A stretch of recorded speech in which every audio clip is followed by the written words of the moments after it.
हाँ जी, UGC net का हमारा एग्ज़ाम 3 जनवरी का फ़िक्स हुआ है और बहुत कम समय बचा है उस एग्ज़ाम तक। तो मैंने अपने जो एक वीडियो में जिसमें कि मैंने यूजीसी नेट के पेपर 1 में 80 प्लस मार्क्स के लिए अपनी स्ट्रैटेजी बताई थी, वहाँ पर भी ये बात बताई थी कि सबसे अच्छा तरीका है पीवाईक्यूज़ को कवर करना। अगर आपका सिलेबस कंप्लीट है, आप ठीक से अपने सिलेबस को पढ़ चुके हैं, उसके बाद किसी भी कॉम्पिटिटिव एग्ज़ाम की तैयारी के लिए पीवाईक्यूज़ को लगाना बेस्ट होता है। उसमें क्योंकि आपके जो कंसेप्ट होते हैं, वो और ज़्यादा क्लियर हो जाते हैं, आप उन दृष्टिकोण से चीज़ों को समझ पाते हैं, जो कि पहले आप सिंपल थ्योरी पढ़ते हुए नहीं समझ पाते। या हो सकता है कि हमारे ध्यान में वो बातें नहीं आती हों। तो 4-5 क्वेश्चन कुछ आज के इस वीडियो में मैं डिस्कस करूँगा। ये वीडियो ज़्यादा लंबे नहीं रहेंगे। जो पीवाईक्यूज़ हैं वो और उन पर थोड़ा बहुत जो और डिस्कशन हो सकता है वो हम करते रहेंगे और कोशिश करूँगा कि 3 जनवरी तक ऐसे ठीक-ठाक वीडियोज़ आ पाएँ ताकि कुछ आपकी मदद हो सके।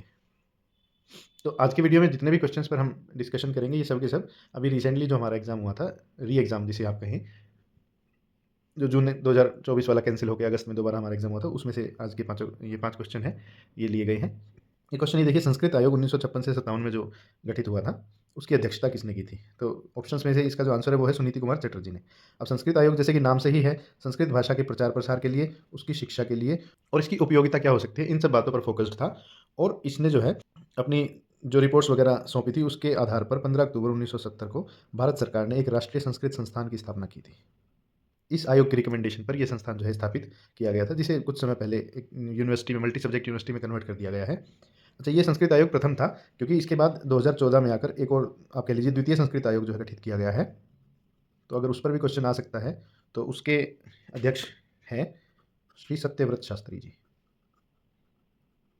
तो प्रथम संस्कृत आयोग के अध्यक्ष हुए सुनीति कुमार चटर्जी और द्वितीय संस्कृत आयोग जो कि 2014 में गठित किया गया है, उसके हैं प्रोफेसर सत्यव्रत शास्त्री। ये इसके अध्यक्ष हैं द्वितीय संस्कृत आयोग के। अगला प्रश्न हम देखते हैं। मुख्य सचिव के पद पर चयन हेतु किन कारकों पर विचार किया जाता है?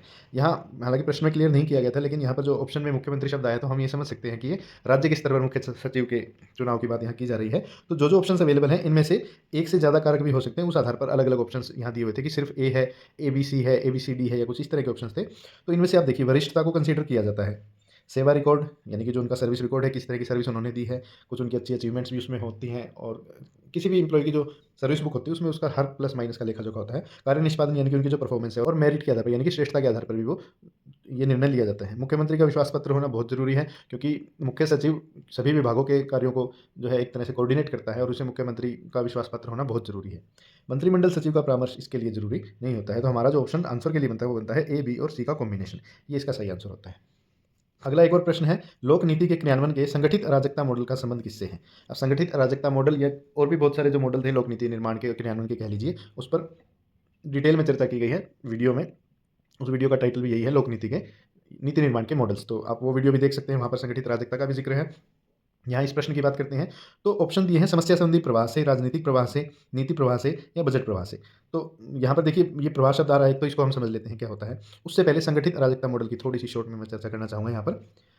कॉर्पोरेट से ये चीज़ जो है प्रबंधन में ली गई है, व्यवसाय से। वहाँ क्या होता था कि मीटिंग्स में क्या होता है, कोई किसी बात पर अगर चर्चा की जा रही है, तो वो बात या वो जो समस्या है वो भी मौजूद होती है, उसके समाधान भी मौजूद होते हैं, लेकिन कुछ ऐसे फैक्टर्स भी होते हैं जो उस समस्या को बढ़ाने के लिए जिम्मेवार हैं। वो सब वहाँ पर डिस्कशन किए जा रहे होते हैं, और किसी एक प्रॉपर निर्णय पर जब आप ना पहुँच पाए इन कारणों की वजह से, तो उसमें क्या होता है कि नीतियाँ बनती तो हैं, लेकिन वो उतनी स्पष्टता से नहीं बन पाती हैं, वो उतना बेहतर तरीके से चीज़ों को हैंडल नहीं कर पाती हैं, और इसीलिए क्या होता है, वो नीतियाँ बनाई जाती रहती हैं, समस्या बार-बार से सिर उठाती रहती है, और उसके समाधान के लिए लोग फिर से प्रयास करते रहते हैं। ये चीज़ जब लोक नीति में लाई जाती है, तो वहाँ पर आपको समस्या संबंधी प्रवाह की हमने जैसे ज़िक्र किया, तो समस्याएँ बार-बार लोक नीति के मामले में भी सामने आई। यहाँ प्रवाह से यही मतलब है जो मैं बताना चाह रहा था, कि वो बार-बार जो है सामने आती हैं वो चीज़ें। राजनीतिक प्रवाह का अर्थ यहाँ पर ये हुआ कि एक कोई पार्टी की सरकार हमारे देश में या किसी भी देश में जहाँ पर लोकतंत्र है, वहाँ क्या होता है कि 5 साल में, 6 साल में चुनाव होते हैं, और उसके बाद सरकार बदल जाती है। सरकार बदलने का अर्थ है वहाँ की जो राजनीतिक तंत्र है, उसकी विचारधारा का बदल जाना, और इस राजनीतिक प्रवाह से क्या होता है, लोक नीतियों पर प्रभाव पड़ता है, क्योंकि हर एक राजनेता का अपना पॉइंट ऑफ व्यू होता है किसी चीज़ को देखने का, जो दूसरी पार्टी से विपरीत ही होता है, क्योंकि इसीलिए वो एक दूसरे के अगेंस्ट होते हैं।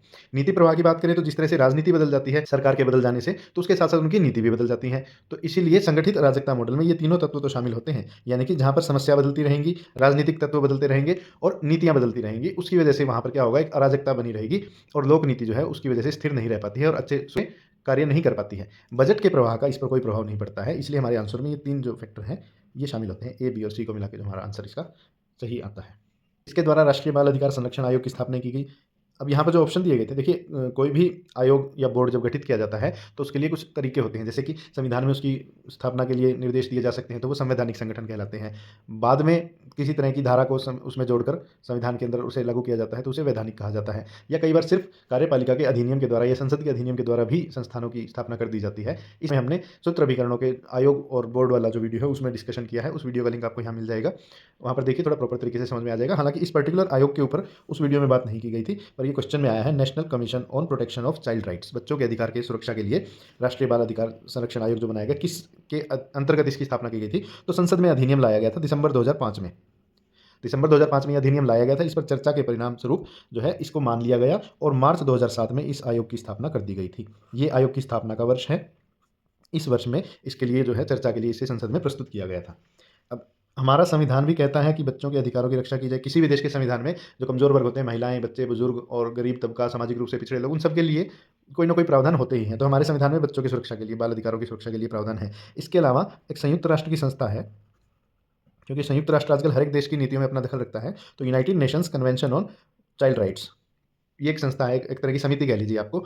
इसकी जो गाइडलाइंस है ना, वो भी यही है कि हर एक देश को अपने यहाँ इस तरह के आयोगों की, इस तरह की संस्थानों की स्थापना करनी होती है और उसके बारे में जो है इंटरनेशनल मीडिया में भी बताना होता है। हर एक देश को, बाकी देशों को सूचित करना होता है कि हम अपने यहाँ पर ये प्रावधान कर रहे हैं। तो संविधान के जो निर्देश हैं उनके आधार पर और संयुक्त राष्ट्र की संस्था के निर्देश हैं उनके आधार पर ही इस आयोग का गठन किया गया था मार्च 2007 में। इसके अलावा जो बाकी आयोग हैं, जो प्रमुख आयोग हैं हमारे देश में, जिन्हें कि सूत्र अभिकरणों में गिना जाता है, उनके बारे में मैं उस वीडियो में बात कर चुका हूँ, जिसका लिंक मैंने अभी आपको बताया है, तो आप वो वीडियो रेफर कर सकते हैं। अगला जो प्रश्न है वो है आत्मसिद्धि यानी कि सेल्फ एक्चुअलाइजेशन शब्द को किसने गढ़ा था? जब हम मोटिवेशन की बात करते हैं, लोक प्रशासन में अभिप्रेरणा की बात करते हैं, तो वहाँ सबसे पहला जो प्रमुख विचारक का नाम हमारे सामने आता है वो आता है अब्राहम मास्लो का। और अब्राहम मास्लो ने अपना एक नीड हायरार्की मॉडल दिया था, आवश्यकता का पदसोपानिक सिद्धांत कहिए आप इसे। 5 स्तर उन्होंने बताए थे, व्यक्ति जिस आधार पर जो है काम कर सकता है या जिस आधार पर उसको मोटिवेट किया जा सकता है। उसमें सबसे ऊँचे स्तर पर जो था, आत्मसिद्धि उन्होंने कहा था। तो जब भी हम मोटिवेशन में आत्मसिद्धि को पढ़ेंगे तो हमारे दिमाग में सबसे पहले अब्राहम मास्लो आएगा, लेकिन एक्चुअल में इस कंसेप्ट पर बात सबसे पहले कर्ट गोल्डस्टीन ने की थी। गोल्डस्टीन का कहना था कि व्यक्ति, यहाँ वो प्रबंधन की बात नहीं कर रहे थे, अब्राहम मास्लो की थ्योरी भी प्रबंधन के ऊपर नहीं है, साइकोलॉजी के ऊपर है, मनोविज्ञान के ऊपर है। कर्ट गोल्डस्टीन की भी मनोविज्ञान पर बातचीत थी। उनका कहना था कि हर एक व्यक्ति का अंतिम लक्ष्य यही है कि उसे अपनी जो है सिद्धि प्राप्त हो जाए, उसे पता लग जाए कि उसे चाहिए क्या है या वो किस स्तर पर जाकर संतुष्ट हो सकता है, उसकी मानसिक शांति या मानसिक जो स्थिरता है किस काम में मिलेगी, किस वस्तु में मिलेगी, किस स्तर पर जाकर मिलेगी। इस बात को पॉपुलर करने के लिए अब्राहम मास्लो को हम श्रेय देना चाहेंगे, लेकिन इस टर्म को कॉइन करने का काम किया था वो किया था गोल्डस्टीन ने, कर्ट गोल्डस्टीन ने। अब्राहम मास्लो पर भी वीडियो अवेलेबल है हमारे चैनल पर। हालांकि ये जो कुछ वीडियोज़ हैं शुरुआती फेज़ में बनाए गए हैं, उनमें आप कह लीजिए कि प्रेजेंटेशन उतनी अच्छी नहीं है, अगर अब मैं पलट कर अपने उन वीडियोज़ को देखता हूँ तो, लेकिन कंटेंट अच्छा है। आप उनको अगर 1.5x की स्पीड में, 2x की स्पीड में देखेंगे तो उतने बुरे भी नहीं लगेंगे। कंटेंट वाइज़ आप कह लीजिए कि बहुत सारी चीज़ें उनमें शामिल हैं जो आप अगर देखते हैं और आने वाले एग्जाम के लिए अगर आप उस वीडियो से भी तैयारी करते हैं तो आप कहीं भी पीछे नहीं रहेंगे। उसमें बहुत सारी चीज़ों को इंक्लूड किया गया है। बाकी सुधार की गुंजाइश देखिए हर किसी में होती है। समय के साथ साथ आपको मेरे वीडियोज़ में भी और बेटर क्वालिटी और बेटर जो है कंटेंट देखने को मिलता रहेगा। और यूजीसी नेट की अच्छे से तैयारी कीजिए, बहुत कम समय बचा है। हम मिलते हैं किसी और पीवाईक्यू से रिलेटेड वीडियो में। All the best.